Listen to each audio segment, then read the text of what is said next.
Bonjour Michaud. Bonjour Kadi. Vous êtes premier conseiller de l'ambassade de Madagascar à Paris. Merci de me recevoir aujourd'hui. Alors, on se rencontre pour parler de votre pays, de votre beau pays, le Madagascar. Alors, l'actualité nous oblige un peu pour parler de ce qui se passe compte tenu de la crise du coronavirus à travers le monde. Alors, comment se porte le Madagascar? Madagascar, on a beaucoup de projets en cours qu'on a déjà démarré avec le président Raduin. Je peux dire qu'on a vraiment, c'est une bénédiction qu'il y ait eu l'élection il y a 2 ans et ça nous met vraiment sur de bons rails. L'espoir est revenu et nous sommes, Madagascar, on peut dire maintenant est en chantier. Est-ce que vous portez toujours les masques ou vous avez retrouvé la vie normale?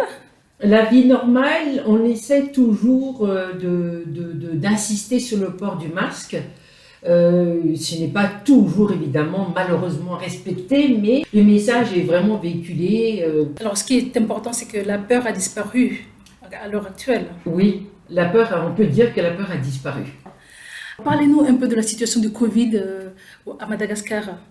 Alors, je vous remercie en tout cas de donner la parole à Madagascar, que j'ai l'honneur et le plaisir de représenter, puisque je suis en charge de l'aspect économique. C'est pour ça que je suis là avec vous, Kadi.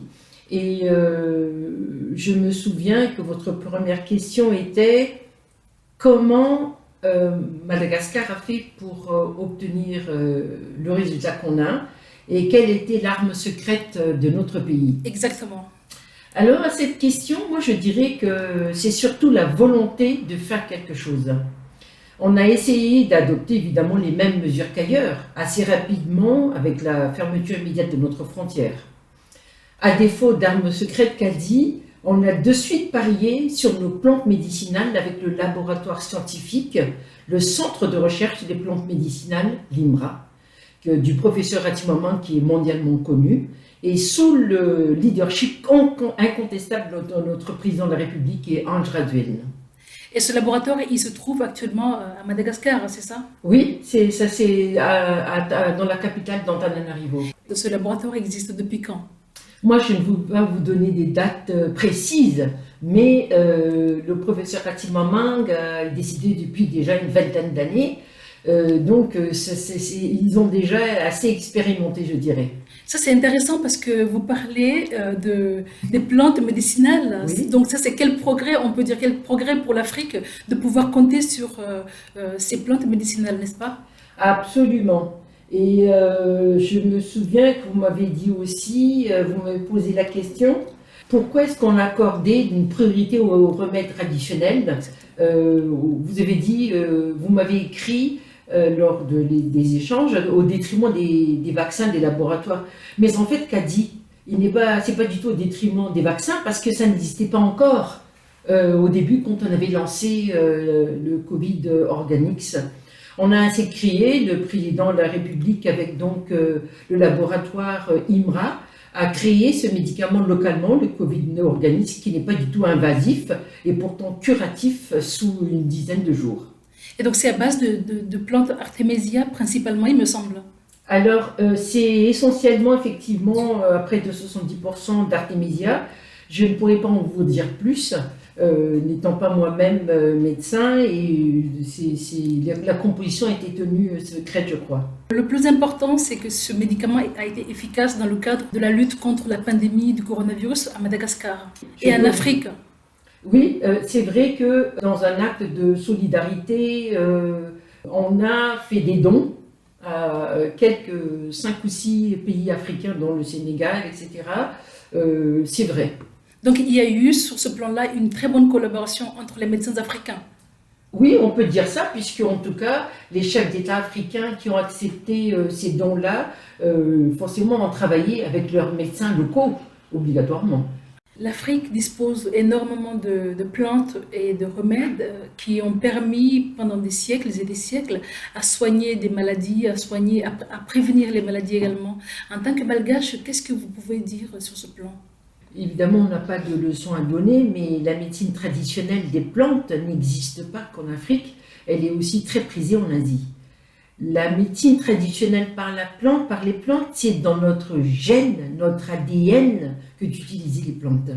Il faut absolument préserver cela, car c'est notre patrimoine. Et en réalité, il n'y a pas de concurrence avec la modernité. Alors, nous allons passer aussi sur le plan économique. On sait que le Madagascar est le premier producteur de litchi en Afrique et le troisième au monde. Parlez-nous un peu de l'histoire du litchi à Madagascar. La culture de litchi à Madagascar remonte déjà au XXe siècle. Il est principalement cultivé dans les basses terres tropicales humides de l'île, avec une certaine production dans les zones de climat subtropical pour l'hiver qui est sec chez nous. Les chiffres démontrent effectivement que c'est une partie très importante de notre PIB. Si vous permettez, je vais vous parler un peu de tonnage. Ça dit que depuis 2010, Madagascar exporte de 25 000 tonnes. Mais en réalité, ça représente à peine 25% de notre production. Aujourd'hui également, la filière doit respecter les indicateurs RSE, qui est la responsabilité sociétale des entreprises, pour atteindre des objectifs de développement durable. Seul garant de maintien des marchés traditionnels et la conquête de nouveaux marchés. Ces objectifs environnementaux, qu'a dit, c'est social aussi, parce qu'on a mis aussi en place un système de prévoyance sociale pour des centaines de milliers de petits producteurs. Parce que ce n'est pas un seul verger, si on a un système de petits paysans. Quels sont les pays destinataires? Bon, ces 30 dernières années, nous sommes passés d'un volume d'exportation de litchi de 600 tonnes à 25 000 tonnes. À titre de comparaison, qu'a dit, l'Afrique du Sud exporte 2000 tonnes par an. Ces chiffres, évidemment, démontrent la croissance continue, vraiment qui est toujours au rendez-vous. Et donc, c'est depuis 2010 qu'on fait ces 25 000 tonnes à l'année. Cette année, 2020, on a exporté 16 000 tonnes en Europe et le reste dans les autres destinations, la Russie, Dubaï, Canada, Australie, Martinique, Guadeloupe et Mayotte. Si on tient compte d'une consommation locale de 10 000 tonnes, cela signifie encore une quantité phénoménale en fait, qui pourrait être valorisée et transformée. Notre stratégie de développement, en termes qualitatifs d'abord, les enjeux sont vraiment très importants. Nous devons nous plier à la normalisation parce qu'on ne pourrait pas sinon exporter. Des investissements importants ont vraiment été accomplis ces dernières années par la trentaine de principaux acteurs de la filière exportateur de litchi, notamment dans les unités de traitement et de conditionnement ainsi que les moyens logistiques. Nous sommes aujourd'hui capables de respecter les normes requises. Pourquoi je dis ça? C'est parce qu'un fruit est traité entre 12 et 18 heures qui suivent sa récolte et nous pouvons livrer dans les 5 à 6 heures qui suivent ce traitement à bord des bateaux conventionnels. L'association d'exportateurs de litchi, le GEL, et ses partenaires affrètent effectivement les plus gros bateaux spécialisés dans le transport du litchi d'une capacité de 7 000 tonnes. Alors, je souhaiterais aussi, si vous permettez, vous parler un peu de ces producteurs. Nous nous appuyons sur un réseau de 300 000 producteurs. C'est uniquement dans 2 zones, à Antinal, c'est-à-dire l'Est, et à Nalandirouf, c'est-à-dire au nord-est, à 100-200 km au-dessus du port principal de Tamatave. Donc. Et on pratique la cueillette sur des arbres disséminés dans cet vaste espace. La stratégie de Madagascar, en fait, c'est quoi? C'est vraiment basé sur la formation des producteurs. La formation des producteurs et des techniciens par le taillage, le paillage, afin que le sol soit toujours humide autour de l'arbre fruitier. Ce n'est pas simple.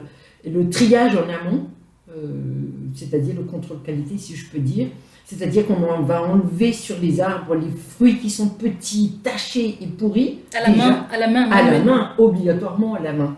La création de bassins de production, le renouvellement et la replantation des pieds de litchi. C'est vrai que, comme je vous ai dit, l'exportation représente uniquement 25 à 30%. Ça veut dire que vraiment on a de la marge. Et là, je fais un petit clin d'œil, puis en étant responsable de tout ce qui est projet économique, aux investisseurs pour venir, tant locaux et locaux aussi en Afrique qu'ailleurs, pour la transformation de ces fruits-là, parce qu'on a encore vraiment beaucoup à transformer. Tout se fait, la culture de litchi se fait manuellement. Oui. Vous m'avez parlé du respect de l'environnement, je sais que ça vous tient beaucoup à cœur. Nous avons élevé des petits arbres, puisque bon, malheureusement, on est victime de la déforestation à cause déjà d'une culture ancestrale du table, c'est-à-dire culture sur brûlis. Il y a beaucoup, effectivement, de problèmes de déforestation, mais donc, on a vraiment, la société entière, sous l'égide toujours du président et de son gouvernement, a mobilisé l'armée. Tout le monde a vraiment été mobilisé pour planter des arbres. Donc, c'est très coûteux, mais vraiment, c'est dans de bonnes voies. La plantation d'arbres par l'armée a commencé quand? Depuis quand cela a commencé? Depuis 1 an et demi. Et on peut dire que c'est récent. Et parlons un peu plus de litchi. Sur le plan économique, cela représente quoi pour le Madagascar? Il faut savoir que les 2 régions que je vous ai citées plus haut, ça représente 20% de leur PIB. Hein, c'est vraiment des enjeux économiques et sociaux, monétaires vraiment de cette filière litchi. Notre principal atout est de pouvoir offrir des volumes importants. Puis nous avons la saisonnalité. Nos produits arrivent très tôt sur les principaux marchés acheteurs et peuvent être présents sur les tables des fêtes de fin d'année. Durant les quelques semaines qui s'étalent de fin 3e semaine du mois de novembre à mi-décembre, nous traitons des milliers de tonnes par jour. La valeur totale de la production de litchi ne figure pas pourtant parmi les produits de rente, qui sont la vanille et la girofle, mais elle a quand même un impact économique très large au niveau de la population, comme je vous ai dit, de 250 000 à 300 000 personnes, et un périmètre géographique jusqu'à 200 km autour de Tamata, donc le premier port de Madagascar. Nous avons donc comme producteurs 30 000 familles, 2500 à 3000 familles de collecteurs, tout ça c'est des acteurs très actifs, qui font vivre 5 à 6 000 familles en main-d'œuvre pour la manœuvre, 1300 à 1500 familles pour les transporteurs, et les salariés dans les zones de conditionnement et de port, c'est de 18 000 à 20 000 familles. Et quand vous pensez que chaque famille, c'est de 6 à 8 personnes qui profitent de la retombée du litchi chaque année. Mais c'est vrai que le litchi est devenu une filière agroalimentaire de haute technologie, capable de répondre vraiment aux exigences de marché très rigoureux et doit devenir une filière de référence pour l'ensemble des marchés régionaux, COMESA et la SADC. Donc on sait que le gouvernement malgache investit énormément dans la production de litchi, on va dire.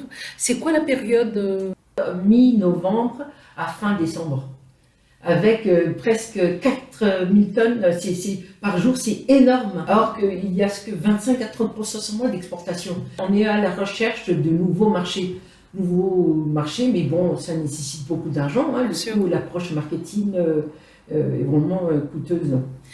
L'Afrique dispose beaucoup de fruits, beaucoup d'arbres, mais la problématique, c'est toujours lié à la conservation des produits. Et est-ce que le Madagascar rencontre un quelconque problème pour la conservation du litchi, pour éviter le gaspillage, par exemple? Hélas, ceux qui ne sont pas exportés ni consommés localement, puisque nous avons encore quasiment pas, il y en a très peu d'usines de transformation, malheureusement les fruits pourrissent. Donc sur pied. C'est peut-être une des idées sur laquelle le gouvernement de Madagascar pourrait peut-être s'intéresser dans la... Oui, absolument. Donc dans ce large marché de la COMESA et SADC, on pourrait justement voir les exportations dans les pays frères. Vous avez absolument raison. Venez investir à Madagascar. Alors Michou, vous êtes une femme diplomate, vous êtes une Africaine. Quel est le message que vous avez à lancer à vos sœurs africaines pour qu'elles continuent de prendre leur destin en main, pour qu'elles puissent compter sur elles? On sait qu'elles le font bien déjà, mais en guise de les encourager, qu'est-ce que vous pourriez leur dire? J'ai été nommée très récemment diplomate, puisque je suis diplomate seulement depuis 1 an. Mais pour moi, c'est vraiment un honneur de représenter mon pays. Ce que je dirais, c'est de garder toujours la tête haute, de ne jamais baisser les bras, car la femme a un rôle primordial dans le développement. C'est elle qui éduque, qui donne les futurs leaders de la société, donc de tous les pays, contre vents et marées. La femme subvient aux besoins de sa famille. Bon, notre entretien tend vers sa fin. Qu'est-ce que vous pourriez dire aux gens qui veulent venir à Madagascar? Il y a tellement à dire. Madagascar, c'est pas ce que la plage. C'est très riche en culture parce que c'est un brassage de plusieurs régions. C'est une île qui a eu l'influence de plusieurs influences asiatiques, africaines, arabiques. Et ce mélange fait la richesse de Madagascar. Donc, vraiment, je dirais que la gentillesse, c'est vrai, est toujours au rendez-vous, mais le malgache est fondamentalement bon, vraiment.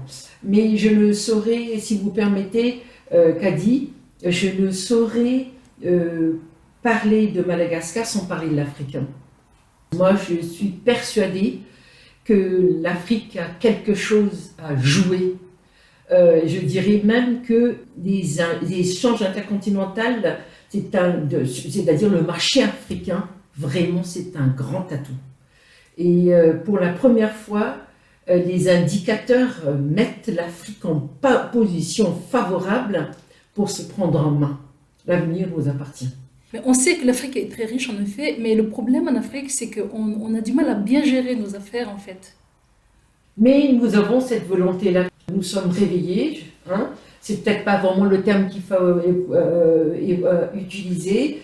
Vous n'avez pas la sensation que depuis 5 à 10 ans, maintenant, l'Afrique vraiment tout se met en place petit à petit, l'oiseau fait son nid. L'Africain a compris que c'est par soi-même qu'on doit s'en sortir. Merci beaucoup, Michou. Merci infiniment, Kadi.